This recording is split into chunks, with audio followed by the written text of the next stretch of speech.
On a beaucoup parlé du dilemme terrorisme ou résistance. Parce qu'il y avait, par exemple, Daniel Obono qui parlait de résistance. Ou elle disait pas exactement ça, hein, parce qu'elle avait peur de se faire cancel, je pense, mais elle disait, voilà, le Hamas participe dans sa charte, il dit qu'il participe à des actes de résistance ou des trucs comme ça. Et puis il y en a d'autres qui disent, non, le Hamas, c'est terroriste. Personnellement, je vois pas trop pourquoi on oppose les deux. C'est-à-dire qu'on peut très bien résister en usant de stratégies terroristes. En fait, les deux sont pas forcément très éloignés. Mais je vais vous mettre un débat qui parle justement de ça, terrorisme ou résistance. C'est la chaîne à gauche qui l'a reposté et on les remercie.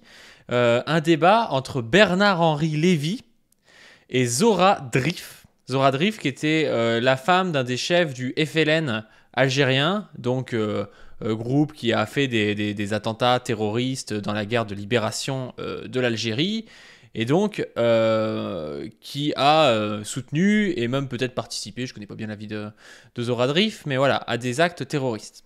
Et donc on va se regarder ça et on va pouvoir le commenter. BHL demande à Zora Drif, membre du FLN, de s'expliquer sur sa bombe au Milk Bar qui a tué des gens en 1958, qu'il qualifie d'acte terroriste, et si elle arrive à dormir la nuit sans penser aux victimes. Écoutez, eh bien, c'est très clair. On le voit. Nous sommes encore très loin les uns des autres parce que nous n'avons absolument pas la même approche, le même vécu de ce qui a été la réalité en Algérie. Mais monsieur Bernard-Henri Lévy, vous voulez dire quoi? Des innocents? La population européenne était partie prenante du combat. Là, elle dit un truc qu'on a aussi dans le conflit israélo-palestinien, c'est ce côté partie prenante. Il y en a qui disent, voilà, quelqu'un qui est un adulte israélien, c'est quelqu'un qui doit en général avoir fait, qu'on soit homme ou femme, 3 ans de service militaire, et donc qui participe à une colonisation et qui est plus ou moins possiblement militaire, quoi. Et là, c'est ce qu'elle dit aussi, elle dit, bah, un Français qui est en Algérie, ou un Européen qui est en Algérie, c'est pas forcément neutre, quoi. C'est pas forcément neutre. C'est ça qu'elle dit. C'est ça que vous oubliez. Tous nos malheurs sont venus. Vous vous êtes intéressé à la vie des victimes de cet attentat? Alors je peux... Ça, je trouve, c'est la posture du sophisme, vraiment. C'est pas le gars... T'essaies de replacer du contexte. On peut être contre ce qu'elle dit, hein, sincèrement, ça peut se critiquer. Mais, voilà, elle arrive, elle place un contexte et tout. Et lui, il est là... oui, vous avez pensé aux victimes, la vie, le regard des victimes. Enfin, ouais, c'est hyper...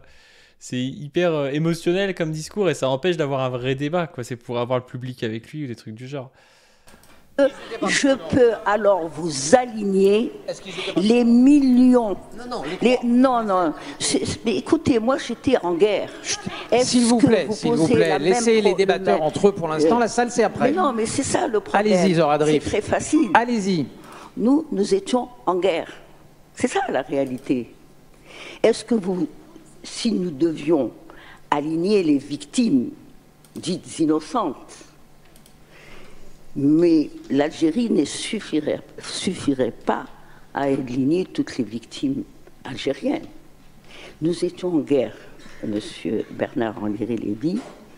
Nous nous sommes battus avec les moyens que nous avions et nous nous sommes battus avec ceux qui se battaient contre nous.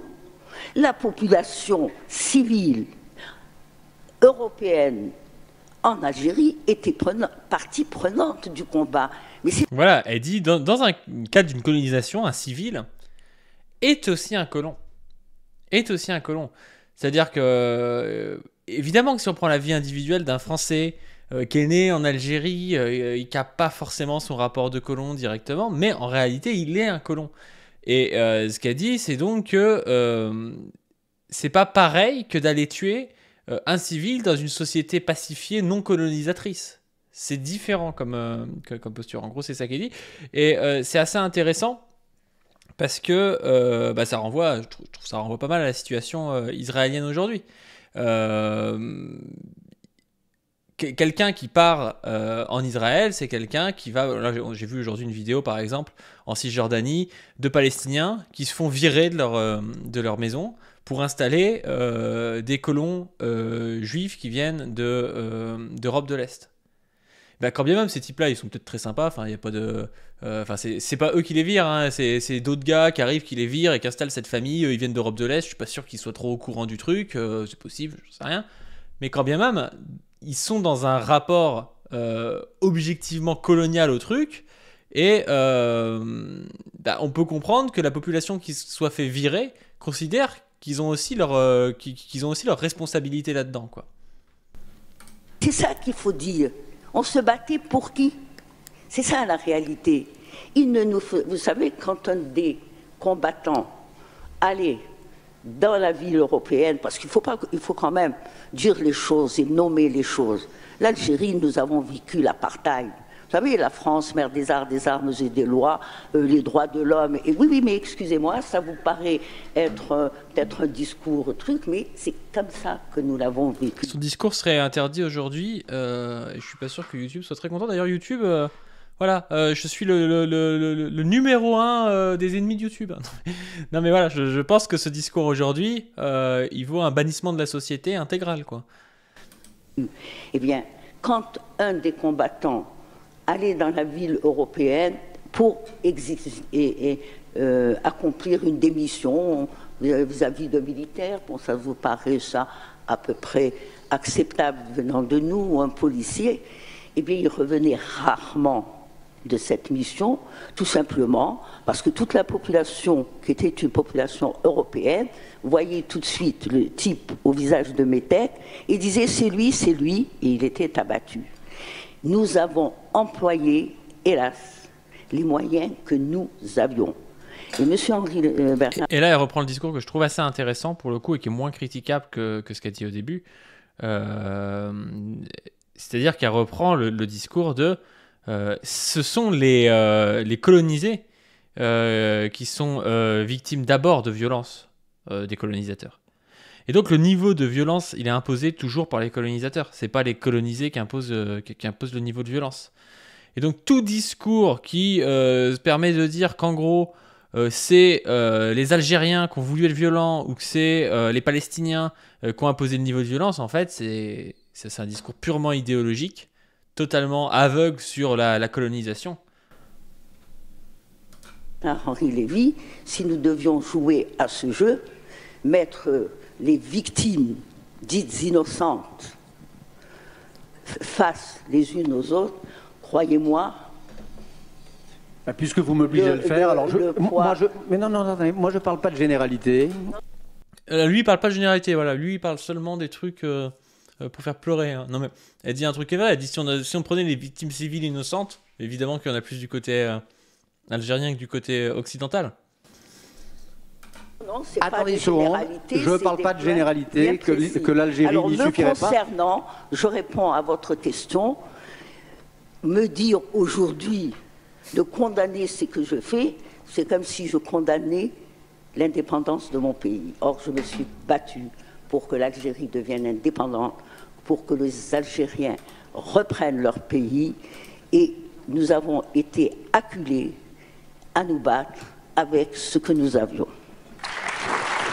Eh ben, écoutez, j'ai la réponse à ma question. Vous me l'avez donnée. Merci de la franchise. Elle est franche et elle est navante. Je crois que l'honneur d'une résistance, l'honneur d'une guerre de libération, c'est de ne jamais cibler les civils. Qu'elle puisse, s'il vous plaît, ne jamais chacun son cibler. tour. Non, la résistance française ne ciblait pas les civils. Elle n'allait pas déposer des colis piégés dans des bars dont elle savait qu'ils étaient fréquentés par des civils. Alors déjà, il y a des victimes civiles quand même de la résistance française, mais en plus c'est complètement débile. La résistance française, ça se passe en France. La résistance française va pas aller tuer des civils français, ça n'a aucun sens. Il y aurait eu de la résistance française à l'intérieur de l'Allemagne. Là, peut-être qu'il y aurait plus eu de meurtres de civils. Mais comment tu peux avoir des meurtres de civils alors que c'est dans ton propre pays? La résistance française ne visait pas ne visait pas particulièrement les civils parce qu'ils étaient français, en fait. Et il y a eu des meurtres de civils allemands, mais il y en a eu peu, quoi. Il y a... Non, non, je vous ai laissé parler, vous me laissez parler. Il y a une marge. Il y a une marge. S'il vous plaît. S'il vous plaît. Entre eux, comme c'est évidemment arrivé. S'il vous plaît. Il y a une marge entre eux, au cours d'une opération militaire, faire des victimes civiles, pas dites innocentes, moi je dis pas dites innocentes, innocentes. Il y a dans votre manière de dire des victimes dites innocentes quelque chose qui est insupportable. Les victimes sont innocentes ou elles ne le sont pas. Des femmes sont innocentes, des enfants sont innocents, des civils qui ne... Bah, c'est marrant quand du coup Israël, là j'ai vu aujourd'hui qu'ils ont fait... il y avait un char qui a fait péter une bagnole de civils par exemple. Ou quand ils ont rasé des résidences de civils, je comprends pas du coup, c'était des innocents BHL. Je comprends pas, du coup c'était quoi? Là c'était pas des victimes civiles? Ne portent pas l'uniforme, il faut toute la malfaisance de l'idéologie totalisante dont vous ne vouliez pas en commençant pour dire qu'elle participe du système. Ouais, c'est ça, il y avait un tunnel du Hamas sous la voiture. Ouais. Vous disiez en commençant, madame, et c'était tellement beau. Vous disiez que vous étiez une femme, s'il vous plaît, madame, une Algérienne, et que vous refusiez aux visions totalisantes. C'est un débat, madame. Alors quand vous nous dites, si ça vous plaît pas. Aujourd'hui, quand vous nous dites maintenant que ces jeunes filles, ces civils, participaient du système général de l'oppression, vous tombez dans ce péché de la totalisation dont vous ne vouliez pas. Et accessoirement, c'est faux. Et j'aimerais savoir, si vous vous êtes une fois dans votre vie, depuis 56 ans, si vous vous êtes intéressé à la vie, à la biographie. Le type qui parle quand même a été dans toutes les... dans toutes les guerres impérialistes possibles, c'est vraiment le fauteur de guerre par excellence, et il donne des leçons comme ça de paix et de respect des vies civiles. Hein. On voudrait savoir, je sais pas ce qu'il faisait en Yougoslavie, en Libye, je sais pas, il avait zéro rapport avec ces pays-là. Est-ce qu'il a pas foutu la merde un petit peu? De ces gens que vous avez tués ce jour-là en franchissant les barbelés, en apportant votre bombinette dans un couffin, dans ce bar, dans ce milk-bar. Est-ce que vous vous êtes intéressé? Est-ce que dans vos insomnies, est-ce que, si vous en avez, dans vos cauchemars, est-ce que vous... S'il vous plaît, s'il vous plaît. Bien sûr que si. Zoradriff va répondre, s'il vous plaît. Il y a les victimes dites innocentes et il y a les victimes innocentes tout court. La réponse... Et quand on est responsable de la mort de victimes innocentes, s'il vous plaît. Je suppose... Non. Et il y a un ordre. Et j'en fais ce crédit à Zoradriff, je suppose qu'il lui est arrivé d'y penser, de revoir leur visage ou de l'imaginer. Et j'aimerais savoir si vous en avez conclu et pourquoi, quelles étaient parties prenantes du système de la colonisation. S'il vous plaît, on va laisser Zoradriff répondre. Une seconde. Ce gars-là, en gros, quand t'as quelqu'un qui fait un acte qui est un acte de meurtre de civil, donc un acte répréhensible, condamné moralement dans des mouvements de libération nationale, ce type est là. Hein. Par contre, quand c'est pour foutre du phosphore blanc sur des enfants dans des mouvements de guerre impérialiste, lui, rien du tout. Hein. C'est quand même ouf. Je vais vous laisser répondre tout de suite. Une seconde, s'il vous plaît. Je vais vous laisser répondre, mais je demande vraiment à la salle d'accepter. C'est compliqué pour les... Mais si c'est pas possible, madame, il faut sortir. Soit vous acceptez les oppositions, soit vous acceptez ce que Zoradriff a à dire et ce que Bernard-Henri Lévy a à dire. Si vous ne l'acceptez pas, c'est votre droit, mais vous sortez. C'est très clair. Alors Bernard-Henri Lévy s'est exprimé.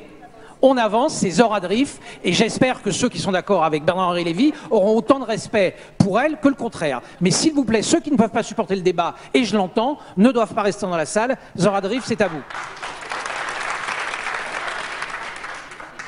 Vous faites quelquefois des références. Dimacao dans le chat qui dit « Il oublie que les civils sont des colons en fait. De base, ils acceptent de créer une société à 2 vitesses. Si les colons avaient voulu une égalité totale... avec les indigènes, oui, ils seraient réellement innocents, sauf qu'ils ne le voulaient pas. Ils voulaient leur supériorité de leur statut avec le sujet français qui était un sous-citoyen français. Ben oui, non mais c'est pour ça que arriver et dire oui qu'un civil c'est exactement pareil en Algérie ou un civil en France actuellement par exemple, ben non c'est pas pareil en fait. C'est pas pareil, ça veut pas dire qu'il fallait buter des gamins de civils et que c'était très bien, mais c'est quand même pas pareil. Et venir pleurnicher comme ça quand on est un fauteur de guerre notoire, c'est quand même ouf, quoi. Qui pourrait paraître juste, quand vous parliez de résistance, et c'est vrai que ma génération a été nourrie de la résistance française à l'occupation allemande et aux moyens utilisés par les résistants français contre les occupants allemands. Mais il y a une chose que vous ne dites pas, monsieur Henri Lévy, c'est qu'il n'y avait pas en France 5, 6, 7 ou 10 millions d'Allemands, de familles allemandes installées en France. Ben évidemment que ça change tout. Donc, ça n'était pas la même situation. Premier point. Très honnêtement, je vais certainement vous paraître monstre, mais quand je pense à la guerre d'Algérie, je pense à Hassiba Ben Douali qui a 18 ans parce qu'elle a osé dire non à la France et se joindre au groupe armé. Eh bien, on ne lui a pas fait de cadeau. Elle est morte sous les décombres d'une maison. Moi, je pense à Oulida Medden, qui a été arrêtée, torturée, et dont on a rendu le cadavre à la famille dans le cimetière. Et quand on a soulevé le drap, elle avait les pieds brûlés. Je pense à toutes ces populations qui n'ont pas compris et qui étaient des populations civiles et qui un jour sont mortes sans comprendre pourquoi et d'où ça venait. Ça tombait du ciel. Tombé du ciel.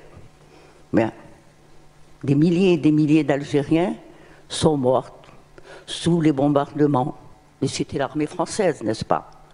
Quand on est l'armée, eh bien c'est légitime. C'est juste, c'est légitime. Putain, ça renvoie tellement à ce qu'il y a aujourd'hui avec le côté... voilà, si on tapisse de bombes et qu'on tue 5000 enfants palestiniens, c'est des dommages collatéraux, c'est vraiment, voilà, on visait pas les civils, il y avait sûrement un islamiste derrière tous les enfants, quoi. Alors que quand il y a des islamistes qui viennent et qui butent des gens dans une rave party, là c'est l'horreur absolue. Il y a vraiment ce côté-là où la technologie, presque, vient nous gaslight un peu et nous faire dire, voilà, comme c'est des missiles, en fait c'est pas pareil. Bah, en fait un missile ça tue aussi des innocents, et surtout quand c'est dans des zones résidentielles où je vois pas en quoi... ça va, comment ça s'appelle, ça va toucher le Hamas qui est dans des tunnels et ça va permettre de faire terminer ce conflit, quoi. Et elle, c'est ce qu'elle dit. Elle dit voilà, en Algérie, nous prenait pour des monstres. Et en fait, l'armée française qui ils étaient bien supérieurs technologiquement et qui tapissaient de bombes des civils. Eux, c'était la guerre, c'était normal, quoi.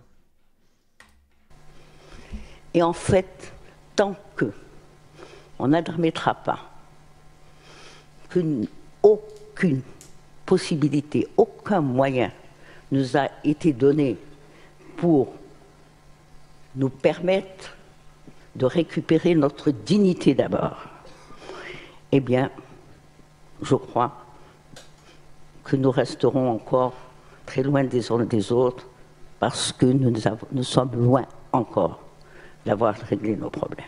C'est tout. Moi, je peux vous dire, vous m'avez posé une question. S'il vous plaît. Je suis pas né pour tuer. Rien dans ma vie ne m'a prédisposé à me trouver un jour vivant dans les trous dans la Casbah, poursuivi par l'armée française. C'est vraiment rien ne me prédisposait à cela. Et c'est vrai, eh bien, me battre pour mon pays, recouvrer ma dignité dans les conditions où nous étions, avec les moyens que nous avions, eh bien, oui, je l'assume pleinement et je n'ai pas de cauchemar 56 ans après. Nicolas, 2-3 questions avant. Discours fort, mais quand elle dit, ouais, avec les moyens que nous avions pour recouvrer notre dignité, on voit vraiment qu'il y a un côté, comment ça s'appelle, un côté déshumanisation profonde dans dans le colonialisme. Et qu'en fait, c'était des gens qui voulaient la disparition ou l'extermination d'un peuple, quoi. La disparition ou le changement, les forcer à changer, à abjurer je sais pas trop quoi, leur religion, leur culture. Et il y a un vrai côté pour des êtres humains de négation de son individualité et de son humanité, quoi. Et donc on voit que pour elle, c'était un combat pour la vie, en fait. C'était un combat pour la vie, mais au sens large, même pas que pour sa vie. En fait, elle préférait presque perdre sa vie à elle pour que sa vie en tant qu'Algérienne puisse continuer, quoi. Et c'est ce qu'on voit aujourd'hui avec les Palestiniens. Il y a des gens qui comprennent pas pourquoi est-ce que les Palestiniens quittent pas leur territoire. Bon, déjà, ils peuvent pas. C'est déjà un premier point. Mais ils ont pas envie aussi que le peuple palestinien disparaisse et soit oublié, que tout ce qui les rattache, leur famille, leur culture, leur tradition, tout ça soit annihilé, quoi. Et c'est pour ça que quand t'as pas d'autres moyens, ça peut finir par passer par des modes d'action qui sont évidemment condamnables. Je veux dire, c'est pas personne, ce qu'a dit, elle dit je suis pas né pour tuer. Personne est là en disant c'est très bien de tuer, encore moins des civils, quoi. Mais voilà, je trouve que ce témoignage est vraiment bien. Donc sur la chaîne à gauche, et ça s'appelle Terrorisme ou résistance. Une membre du FLN répond à BHL, si vous voulez.